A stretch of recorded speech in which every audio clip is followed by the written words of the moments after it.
गोरखपुर के प्रमुख समाज सेवी ब्लॉक प्रमुख के रूप में लंबे समय तक इस विकास खंड में अपनी सेवाएं जिन्होंने विपरीत परिस्थितियों में दी, ऐसे बाबू चतुर्भुज सिंह जी की इस भव्य प्रतिमा का आज स्थापना का कार्यक्रम उन्हीं के द्वारा स्थापित महाविद्यालय के इस प्रांगण में संपन्न हुआ है। पर बाबू चतुर्भुज सिंह जी को उनकी स्मृतियों के लिए मैं नमन करते हुए विनम्र श्रद्धांजलि अर्पित करता हूं।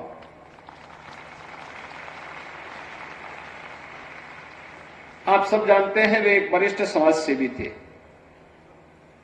सुख दुख में हर एक व्यक्ति के साथ खड़े होते थे। विपरीत परिस्थितियों से जूझने की एक प्रवृत्ति थी और सम और विषम परिस्थितियों में कार्य करके जनहित से जुड़े हुए मुद्दों पर प्रखरता के साथ आगे बढ़ने के लिए तत्पर रहते थे। बांसगांव क्षेत्र में ऊर्जा से भरपूर एक क्षेत्र है।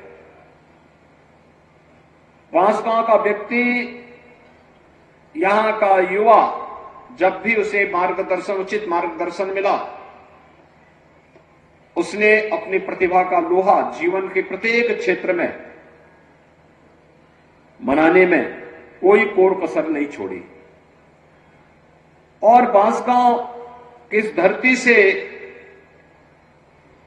जो भी बाहर गया, यहां का प्रताप, यहां की ऊर्जा, यहां की प्रतिभा सदैव उसके साथ बनी रही और उसका परिणाम था कि वह जिस क्षेत्र में गया वहां उसने समाज के सामने कुछ मानक गढ़े। इस बांसगांव क्षेत्र में निकला हुआ व्यक्ति बाहर तो विकास कर लिया, लेकिन बांसगांव में विकास काफी पीछे छूट गया। इसके पीछे बहुत सारे कारण थे। एक, विपरीत जो परिस्थितियां थी, हर वर्ष बाढ़ आ जाना, बाढ़ से घिरा रहना, सरकारों की उपेक्षाएं भी थी और साथ साथ यहां पर स्वयं की प्रतिस्पर्धा इतनी प्रबल हो गई थी कि वह विकास की ओर नहीं मुड़ पा रही थी। लेकिन उन विपरीत परिस्थितियों में भी कुछ लोग थे जो यहां के विकास के बारे में सोच रहे थे और खासतौर पर विकास शिक्षा से होगा। और इस बात को बाबू चतुर्भुज सिंह जैसे कुछ लोगों ने देखा, सुना और यहीं पे फिर उन्होंने एक डिग्री कॉलेज की स्थापना, एक महाविद्यालय के उच्च शिक्षा के केंद्र के रूप में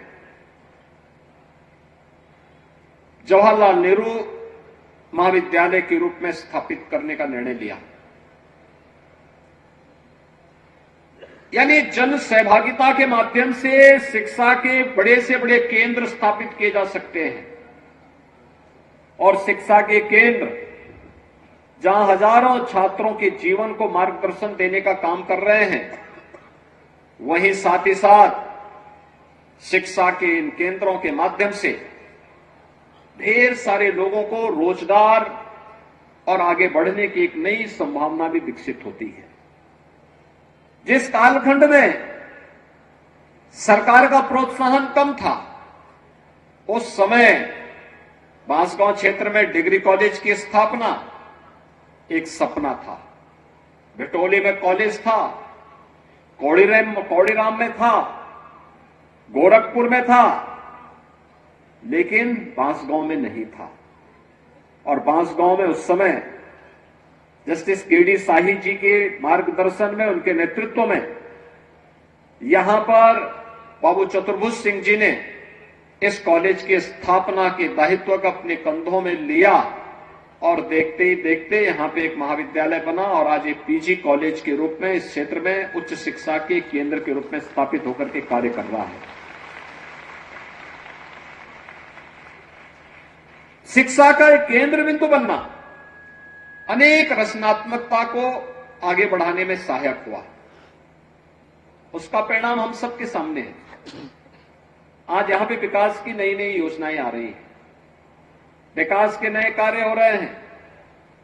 विकास की इस दौड़ में कोई पिछड़ने न पाए, इसके लिए लोगों ने स्वस्थ प्रतिस्पर्धा को आगे बढ़ाने के लिए अपना योगदान दिया है। ये परिणाम हम सबके सामने है और इसीलिए जब हम यहां बाबू चतुर्भुज सिंह जी के इस मूर्ति स्थापना के कार्यक्रम के साथ यहां पे सभी सम्मिलित हुए हैं, हम लोगों को याद रखना होगा कि विकास ही लोगों के जीवन में परिवर्तन लाएगा। चाहे वह सड़क का विकास हो, चिकित्सालय की स्थापना का कार्य हो, चाहे वह हर घर नल की योजना हो। जब भी कोई विकास आता है तात्कालिक परेशानी हो सकती है, लेकिन एक लंबे समय तक उसका लाभ समाज को प्राप्त होता है। दुनिया के अंदर कोई विकास ऐसा नहीं हुआ है कि विकास पहले आया हो और बिना किसी तोड़फोड़ और बिना किसी व्यवधान के विकास की योजना लागू हो गई हो। हमें इन स्थितियों को समझना होगा कि हर घर नल योजना में अगर पाइपलाइन के लिए सड़क खोद करके पाइपलाइन बिछाई नहीं जाएगी तो कभी पूरी नहीं हो पाएगी, अस्थायित्व उसमें नहीं आएगा। एक प्रक्रिया के साथ जोड़ना पड़ेगा। सड़क चौड़ीकरण करना है तो अतिक्रमण हटेगा, और अतिक्रमण हटेगा तो अच्छी सड़क बनेगी तो लोगों का आवागमन आसान होगा। हमें इन बातों को समझना होगा कि जब कहीं पे लैंड मिलेगी तो उसमें शिक्षा के केंद्र भी बनेंगे, स्वास्थ्य के केंद्र भी बनेंगे, टेक्निकल एजुकेशन और वोकेशनल एजुकेशन के भी सेंटर स्थापित होंगे और वहीं पर निवेश भी होगा, उद्योग भी लगेंगे। हमें विकास के इन कार्यों के प्रति एक सकारात्मक रुख अपनाना ही पड़ेगा। इस सकारात्मक रुख का परिणाम हमारे सामने विकास के रूप में आएगा, रोजगार के रूप में आएगा, उस क्षेत्र के लोगों के जीवन में खुशहाली के रूप में आएगा। याद करिए कितना परिवर्तन हुआ। आज से 100 वर्ष पहले, 150 वर्ष पहले, 200 वर्ष पहले यहां की त्रासदी बन चुकी थी प्लान था, जिसके कारण यहां के लोगों को बाहर जाना पड़ा था, अन्य देशों में जाना पड़ा था। और अन्य देशों में फिर उन्होंने जब मेहनत की, परिश्रम किया, उस देश को विकास की बुलंदियों की ओर अग्रसर किया, तो वहां पर जन विश्वास के भी प्रतीक बने। जन विश्वास के प्रतीक बने तो वहां का नेतृत्व उनके हाथों में आया। भाइयों बहनों, हम लोकतांत्रिक मूल्यों के साथ रहते हैं। जन विश्वास पर खरा उतरने के लिए जब हम अपने स्तर पर प्रयास करेंगे, उसके परिणाम भी हमारे पक्ष में आएंगे। एक संकल्प होना चाहिए हमारे जीवन का। प्रधानमंत्री जी ने आजादी के अमृत महोत्सव वर्ष में इसी बात को कहा। उन्होंने जिन पंच प्रण की बात की थी, ये पंच प्रण हर भारतीय के जीवन का संकल्प होना चाहिए। और उस पंच प्रण जो थे उनमें सबसे पहला संकल्प है कि हम विकसित भारत का निर्माण करेंगे। विकसित भारत का निर्माण कैसे होगा? जब भारत आत्मनिर्भर होगा।